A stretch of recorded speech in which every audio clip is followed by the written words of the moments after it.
Humingi na ng paumanhin sa Commission on Elections o COMELEC si dating Senadora Jamby Madrigal. Kaugnay niya ng pa-contest niya sa kanyang Facebook page at Twitter account na may papremyong iPad. Paliwanag ni Madrigal, mga volunteer niya ang may gawa niyan. Pinatigil na rin daw niya ang pa-contest. Gayunpaman, ayon sa COMELEC, posibleng may pananagutan pa rin si Madrigal. Nakatutok si Sandra Aguinaldo. Hindi nakasama si Jamby Madrigal sa kampanya ngayon ang Team Pinoy sa Cebu. Ayon sa kanyang kampo, may lagnat ngayon si Madrigal. Nagpapahinga muna raw ito bago sumabak muli sa kampanya bukas.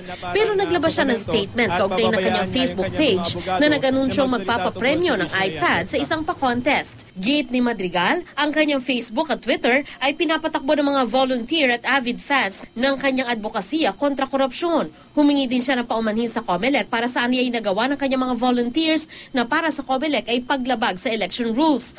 Sa kanyang Facebook page ngayon, wala na ang pa-contest at pa-premyo. Sabi ni Madrigal, pinaalis na niya ito at pinagsabihan ng volunteers na sumunod sa patakaran. Natanong naman ng media ang kanyang abogado kung saan galing ang pa-premyong iPad ng volunteers ni Madrigal.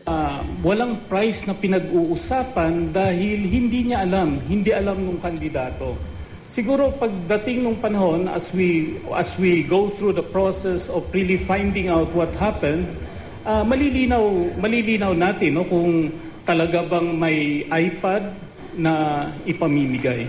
Pero sabi ng COMELEC, kahit pa hindi na itinuloy ang pa-contest, posible raw na may pananagutan pa rin ang dating senadora at posibleng maharap sa disqualification case.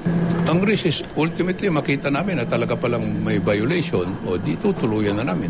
Tutuloy Anong ibig sabihin ng disqualification at saka possible criminal election offense.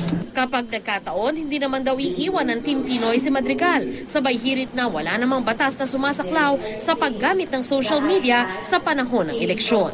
If you look at the Omnibus Election Code, wala no? Kaya ang tanong nga dito, kung hindi binabanggit sa Omnibus Election Code, no? Then can we apply it to social media? We appeal to everyone to give some leeway as far as this is concerned. Sandra Aguinaldo, Nakatutok, 24 Oras.